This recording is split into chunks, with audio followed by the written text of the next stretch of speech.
perfeição. Pode até não estar perfeito, mas no nosso modo de avaliar, ele está quase perfeito. Pois vamos conversar agora com o deputado Jesus Rodrigues. Nós temos vários assuntos a falar com o deputado do PT, mas vamos conversar por essa questão do voto biométrico. Bom dia, deputado.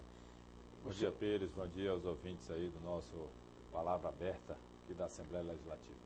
Deputado, o senhor acha que o senhor tem essa mesma avaliação que eu acabei de mostrar aqui, que eu acho que o sistema brasileiro, se não está perfeito, está pertinho da perfeição. E o voto biométrico seria chegar mais perto ainda dessa perfeição?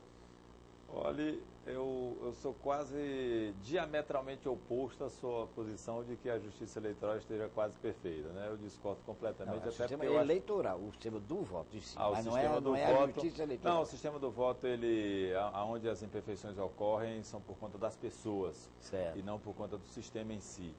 E agora essa questão da biometria, ela realmente reduz as fraudes numa quantidade absurda. Mas, por exemplo, não deixa de ser um tipo de fraude, estratégia que alguns políticos usam, por exemplo, principalmente nas eleições municipais.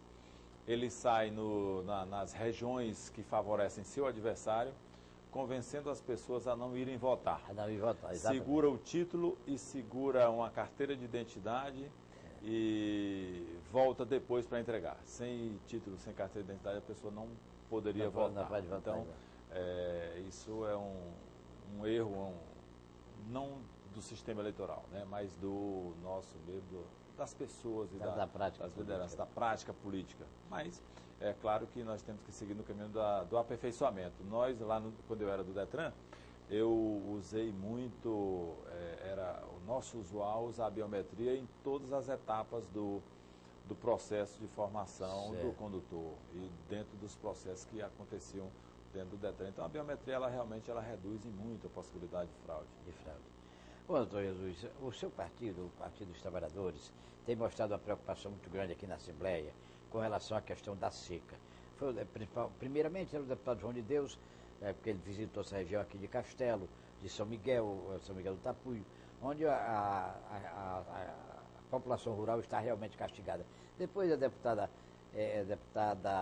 Flora Isabel, a deputada Regiane Dias, que estiveram na região de São Raimundo, no Nato de São João do Piauí, naquela região que é a região mais seca mesmo do Piauí, e eles estão muito preocupados com a situação da seca. E agora, nas últimas horas, ontem, o jornal Diário do Povo, foi de hoje, o jornal Diário do Povo de hoje, abre uma manchete denunciando que até os carros-pipa da região de São João do Piauí não estão recebendo. Já houve uma resposta da Secretaria de Agricultura, que não estão recebendo pelo serviço que presta. Denunciou que os carros-pipa que fornecem água para a comunidade estão com pagamento atrasado. Já houve uma resposta da Secretaria de Desenvolvimento Rural, agora de manhã, já hoje pela manhã, de que essa história, os carros alugados pelo Estado estão recebendo. Se há atraso é daqueles com relação ao Exército. O senhor tem conhecimento como é que está essa situação? Conversou com os parlamentares do seu partido? Como é que o senhor avalia esse quadro hoje? Olha, nós estivemos já atuando nessa área do apoio do governo federal aos efeitos da estiagem, já praticamente desde o ano passado, desde maio, quando nós vimos que a seca realmente ia ser severa, nós trabalhamos nesse sentido e várias ações do governo federal, em parceria às vezes com o governo do estado, foram implementadas. E agora no começo do ano, na iminência delas serem retiradas por conta de um retorno do período de chuvas que não aconteceu devidamente, nós trabalhamos no sentido da prorrogação desse prazo. Na questão dos carros-pipas, nós estivemos um período que foi suspenso boa parte dessas atividades. Certo. E agora a presidenta Dilma esteve na semana passada, semana anterior a essa, em Sergipe, mantendo as políticas de governo para a mitigação dos efeitos da seca, entre eles a questão do carro-pipa. Então, eu não tenho informações federais, digamos assim, de Brasília, de que os recursos para atendimento às questões dos carros-pipas estejam atrasados. O que é do governo federal, a informação que eu tenho é de que está em dia, inclusive a presidenta Dilma ampliou o que tinha sido reduzido, ela voltou novamente a liberar recursos para ao abastecimento através de carros-pipas. E algumas regiões do Piauí ainda necessitavam realmente de carro-pipa. Nunca foi dispensável a ajuda dos carros-pipas em algumas regiões do Piauí. Em outras já poderia até ser dispensável. Certo. Agora, a queixa de que seria, quer dizer, a informação que já de agora de manhã, é que seriam os carros, aqueles que são custeados pelo governo federal, não são os do Estado. Os do Estado estariam em dia. É isso que eu estou dizendo, eu não tenho essa informação não tem de que haja atrasos do governo federal no que diz respeito a carro-pipa. Eu tenho até informação de que havia atraso do governo federal na questão do programa Luz para Todos. Luz para Todos. Do pagamento de alguns empreiteiros. Aí sim, mas de governo federal para carro-pipa eu não tenho essa informação. Bom, deputado, agora uma questão que sacudiu, balançou muito os meus políticos no estado do Piauí nas últimas semanas, foi essa questão da decisão do Tribunal Superior Eleitoral em diminuir o número de deputados federais, ou seja, de 10 para 8 e de 30 para 26, aliás, para 24 o número de deputados estaduais. Isso no caso do Piauí. Mas outros estados também perdem. E o estado do Piauí, que o deputado Temício, presidente da Assembleia, já anunciou um entendimento com as outras assembleias para haver um recurso junto ao TSE discutindo a constitucionalidade da matéria. O senhor está acompanhando esse assunto?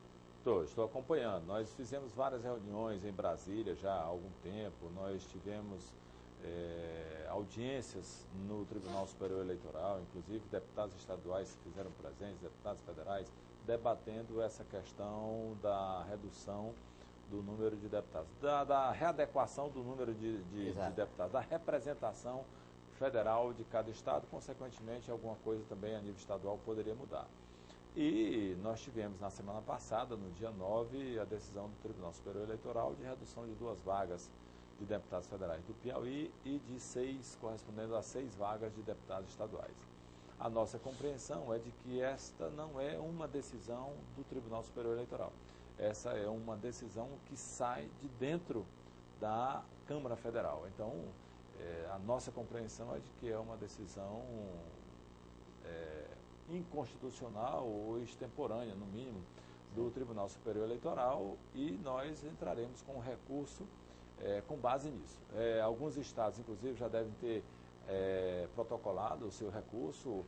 O Piauí ainda ficou uma dúvida se a própria Assembleia Legislativa poderia bancar às custas de um processo como esse, se seria uma ação de Estado, através do governo do Estado, fazer essa defesa. O certo é que nós, com certeza, entraremos com uma ação de inconstitucionalidade, mesmo que seja uma ação movida pelo meu escritório jurídico, né? Pelo meu escritório que faz o meu trabalho, meu apoio de gabinete, poderia também estar entrando com uma ação direta de inconstitucionalidade. Certo. E eu acredito muito no sucesso. Então, em nenhum momento eu me dou por vencido nessa questão, até porque acho que não é por essa via de uma decisão do Tribunal Superior Eleitoral.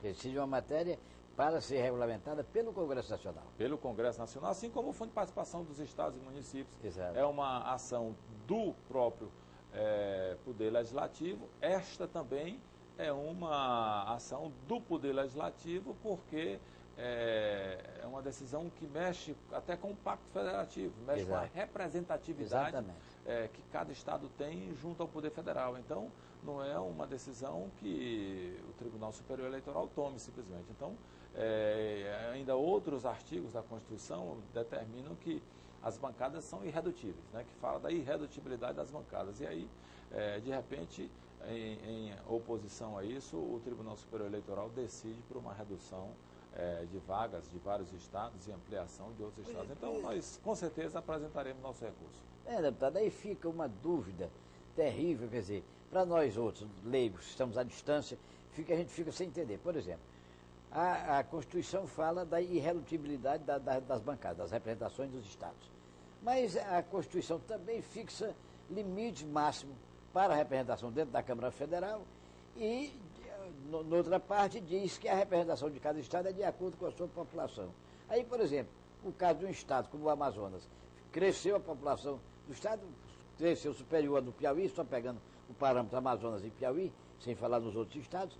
Aí, quer dizer, como é que pode? Como é que fica? Porque para beneficiar o Amazonas não pode aumentar o número de deputados que já tem a Câmara Federal.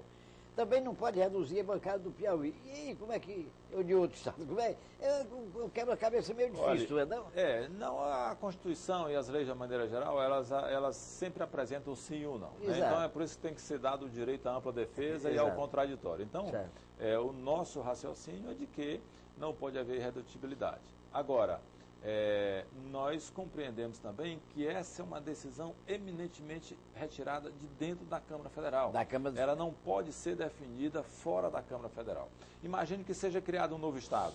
O limite máximo de deputados é 513. Exatamente. Se for criando um novo Estado, nós vamos ter que fazer esse remanejamento.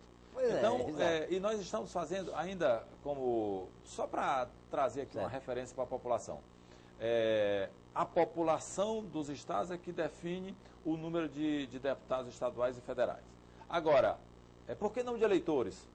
O Piauí tem mais eleitores que o Amazonas. Do que o Amazonas, exatamente. Menos população. Quer dizer, as pessoas saem do Piauí e de outros estados do Brasil para irem trabalhar na Zona Franca, bancada a Zona Franca com recursos de todos os estados brasileiros, e vão para lá trabalhar, mas mantêm o vínculo eleitoral com o estado. Então, onde é que deve ter a representação? No estado pelo número de eleitores ou no estado pelo número de habitantes? Então, essa também é uma questão. A outra é que ela estabelece limites mínimos e máximos. Por exemplo, o número máximo de deputados federais é, no caso, aplicado somente ao estado de São Paulo, que tem 70. Nenhum estado tem mais do que 70, nenhum estado tem menos que 8. Exatamente. O Piauí tem 2,5 milhões de habitantes. Estados pequenos como Roraima e o Acre, 2.500.000 eleitores. Certo. Estados como Roraima, por exemplo, não tem 500 mil eleitores. Não tem 500 mil eleitores. E teriam 8 deputados federais, e o Piauí, com 2,5 milhões, 5 vezes mais, teria só 8 também. Então, quer dizer, são questões que nós deveremos discutir internamente. Esse é um assunto do Legislativo e o Legislativo deve decidir. Agora, deputado, o que eu vejo aí é a dificuldade política de como o Legislativo vai... que eu fico matutando. Como é que o Legislativo vai encontrar uma fórmula de adequar isso aí? Porque vai ter sempre gente insatisfeito. Por exemplo, o Estado de São Paulo vai querer aceitar que reduza os deputados de lá? Não vai. Como São Paulo já está acima do teto, São Paulo, se fosse aplicar a regra direta, São Paulo teria 120 deputados. Só tem 70. Então, por mais que distribua, eles vão ficar ainda no teto de 70. Exato. Mas veja, o que eu estou dizendo é que esta é uma decisão interna da Câmara Federal. É uma decisão do Poder Legislativo. Exatamente. Então, há pouco tempo nós tivemos uma votação no estado do Pará da criação de mais 2 estados no Pará. Certo. Então, seriam, no mínimo, mais 16 deputados que seriam criados nesses 2 novos estados. Exato, no mínimo. Então, o remanejamento, ele não aconteceria somente dentro da bancada do Pará. Teria que acontecer no contexto geral do Brasil. Então, como falou, vamos criar o estado do Gurgueia. No mínimo, seriam 8 deputados para o Gurgueia, 8 deputados para o Piauí. Então, de onde sairiam esses novos deputados federais? Desde 513. A decisão é que é para ser retirada de dentro da Câmara. É como eu digo que, por exemplo, e isso eu concordo com você, da dificuldade de se fazer isso. A reforma tributária, por exemplo, ou alguns projetos de lei que mudam a questão da aplicação dos impostos. É uma decisão que sempre alguém perde para alguém ganhar. Então, essas decisões, elas têm que ser feitas dentro de um conjunto geral, na minha opinião, por exemplo, no caso da reforma política, que poderia restabelecer novamente essas regras de bancadas de representação dos estados, dentro de uma reforma política, uma Assembleia Nacional Constituinte para se fazer a reforma política, uma Assembleia Nacional para se estabelecer a reforma política. Da mesma forma, uma Assembleia Nacional para se constituir um novo marco regulatório da nossa tributação, uma reforma tributária que nós poderíamos fazer com a participação de todos os estados para deliberar sobre esse assunto, já que, pelo sistema atual, nós vamos ter muita dificuldade. É exemplo do petróleo, por exemplo, que envolve mais diretamente 2 estados, que é Rio e Espírito Santo, e está aí a dificuldade de nós trabalhar os royalties do petróleo. E quando envolve muito mais estados, como agora esse da representatividade, que envolve 8 estados que perdem, 7 estados que ganham. São 17. Então, se estabelece um litígio lá dentro que a tendência é fazer o seguinte, deixa como está. Né? Aí, realmente, as coisas não mudam. Esse é o problema da nossa tributação? Então, vai ficando aí como está. Então, é preciso que nós possamos ter a coragem de chamar, e eu estou defendendo isso, dentro do meu partido, que nós possamos defender a bandeira de uma convocação de uma Assembleia Nacional para decidirmos a questão da reforma política especial e outras reformas complicadas também, que dependeriam de uma consulta geral à nação para esse fim. Com certeza. Agora, o senhor falou aí rapidamente, em que pé está a questão do Fundo de Participação dos Estados, porque a legislação em vigor terminou em dezembro, quer dizer, não tem lei em vigor, tem um acordo para utilizar aquilo ali por enquanto. E aí, como é que vocês já estão discutindo, como é que está a questão do Fundo de Participação? Já foi aprovado no Senado, certo. O Senado anda mais rápido que a Câmara, já foi aprovado no Senado a prorrogação da sistemática anterior até 2015.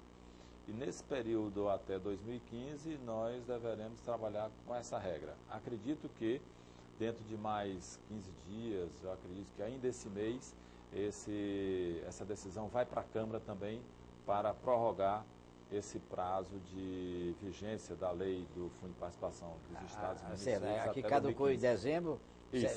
O Senado já aprovou a prorrogação dos mesmos critérios, mas nós compreendemos que também esta é uma decisão interna do Poder Legislativo Federal, e nós faremos essa discussão, com certeza. Espero que dentro dessa legislatura nós possamos estar discutindo isso com mais tranquilidade. O senhor admite que da maneira como foi aprovado no Senado, passa na Câmara agora, né? Acredito que sim. Então, quer dizer, nós tínhamos até 2015. Mas o problema, deputado, é que aí, nesse período, quem vai aprovar são as mesmas duas casas do Congresso Nacional. Que aí cada um tem o seu interesse regional, estadual, etc. Por exemplo, eu acho que o nó gódio da questão, se eu estiver errado, o senhor me corrija, por favor, é com relação a aqueles critérios de o que tem menos recebe mais. Ou seja, as regiões mais carentes têm uma participação maior. E isto, os maiores estão com os olhos crescidos em cima dele. Quando bater na Câmara, será que isso passa? Passa. Da forma como ele vigorou até hoje, da forma como foi aprovado no Senado, eu acredito que ele passará na Câmara.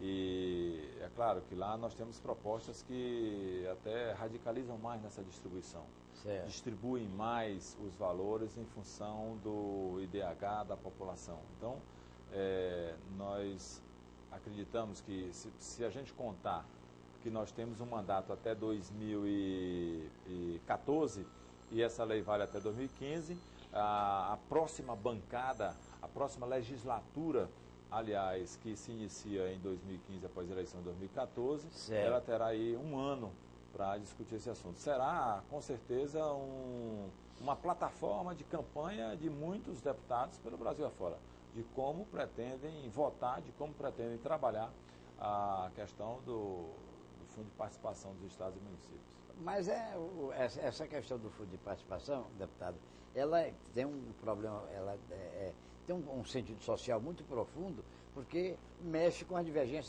diferenças regionais, né? A região mais desenvolvida, a região menos desenvolvida. Mas há também um interesse empresarial, há muito interesse no meio disso aí, né? Muito jogo de interesse, né? É verdade, é tanto jogo de interesse quanto na reforma tributária, por exemplo. Exato, a reforma tributária é terrível, né? Sempre mexe. Se vai ter um Estado com mais recursos, é porque vai ser retirado de alguém. De alguém, exatamente. Então, sempre vai ter chiadeira. Por isso é que é preciso que se pense numa reforma tributária que possa ser feita pelo conjunto da população, como eu digo, a Assembleia Nacional, para esse fim, e que ele possa ser aplicado de maneira progressiva, dando um prazo aí de 10 anos, para que gradativamente, né, cada Estado vá se adaptando, certo, a essa questão. Não tem sentido, por exemplo, nós continuarmos pagando imposto na origem. Certo. Quer dizer, parte do imposto fica onde se originou aquele produto. Se o imposto ele é pago pela pessoa que adquire, então o imposto deve ser recolhido no destino e não na origem. Essa é uma questão que vai envolver muitos estados. Com certeza. Aliás, praticamente todos, mas tem os que se beneficiam mais dessa regra. E uma regra como essa, ela não pode ser mudada de um dia para o outro, de um exercício para o outro. Ela tem que ser mudada gradativamente. Um prazo de adaptação, né? Um prazo de adaptação para os estados. Porque os estados industriais, realmente, o senhor tem razão, os estados tidos como os industriais, por exemplo, a começar pelo estado de São Paulo, que fabrica de tudo hoje, ele não vai aceitar jamais, né? Não é. Por exemplo, nós aqui do Nordeste, as compras da internet hoje, por exemplo, a coisa mais tranquila do mundo é você comprar. Eu não tinha experimentado fazer compra na internet e a minha mulher foi que me sugeriu, não, vamos fazer isso aqui, eu estou vendo isso aqui, ela recebeu um catálogo, não sei o quê, olha isso pela internet. Meu filho foi pesquisar e viu que no comércio aqui, aquilo que a gente estava querendo comprar, por várias coisas, o que a gente estava querendo comprar, no comércio aqui ia sair infinitamente mais caro. Quer dizer, pela internet nós fizemos uma economia em alguns produtos beirando a 30%. Quer dizer, quando acabamos de fazer as compras que a gente ia fazer. Quer dizer, não foi muito mais prático e isso ainda dividido em cartão de crédito. E veja, nesse caso o Piauí não ficou com nada desse imposto. Nada, absolutamente nada. Então o imposto ficou lá no estado. Lá na origem, exatamente. De origem, lá onde está o fornecedor que vai tirar nota lá para entregar o produto aqui. Exato. Então quando o produto vem para ser vendido no comércio, parte do imposto fica lá, parte do imposto vem para cá. Então, no caso do comércio, que é o que a gente chama de e-commerce, do comércio pela internet, nós não temos nada para o Piauí. Esta também é uma mudança que está sendo feita lá dentro e que até essa tem alguma dificuldade, mas é muito claro, é muito lógico que Exato. isso precisa mudar. Precisa mudar. Porque se o produto vai ser consumido aqui, se eu estou comprando, mas para consumir aqui, é claro que o Estado do Piauí teria que ter uma participação nisso. Exatamente. Mas infelizmente não tem hoje, né? Por isso é que eu defendo, nesse aspecto também, a convocação de uma Assembleia Nacional para discutir a reforma tributária. Por mim, eu começaria pela reforma política, que eu acho que é a mãe de todas as reformas. Então, nós precisamos encontrar uma maneira nossa de elegermos políticos de uma maneira mais democrática, mais transparente, de uma maneira que o poder econômico ele não seja determinante, decisivo, que outros setores da sociedade possam, através, por exemplo, do financiamento público de campanha, bancar minimamente a sua campanha com recurso público. O que hoje, infelizmente, quem tem a capacidade de arrecadar mais recursos, ou que tenha mais recursos, sai na frente, leva vantagem. Então, é preciso que nós possamos estar mudando a forma de eleição, até também por eleição em lista, por contemplar também as mulheres nesse novo critério e que a gente possa ter um parlamento que também abra mais a possibilidade de consultas à população e que nós possamos ter também uma participação mais direta das pessoas, que os projetos de iniciativa popular eles sejam mais fáceis de serem apresentados. Então, são várias as mudanças que nós precisamos executar no nosso processo político. Mas aí, deputado, vai mexer profundamente na Constituição, né? Vai mexer e eu não defendo que a nossa Constituição ela seja estática, não. Eu defendo que ela seja modificada. É claro que com as regras que nós temos hoje, de 3/5 de Sim, votação, de 75%. As regras básicas mantidas, né? Mas esse detalhamento tem muita coisa para ser mudada, né? Isso indo para uma lei eleitoral tirada, né, de uma Assembleia Constituinte, de uma Assembleia Nacional, ela realmente tem a condição de ser praticamente uma nova Constituição, a Constituição do processo eleitoral.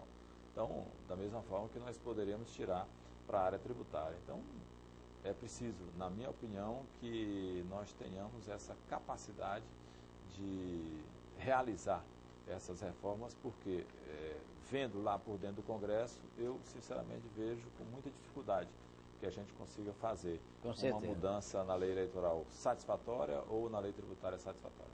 Com certeza. Bom, deputado, nós chegamos ao final do nosso horário. Muito obrigado pela entrevista, foi excelente. E vamos acompanhar esses fatos, né, deputado? Bom, e por aqui nós vamos encerrando a Palavra Aberta de hoje, prometendo voltar amanhã. Tenham todos um bom dia.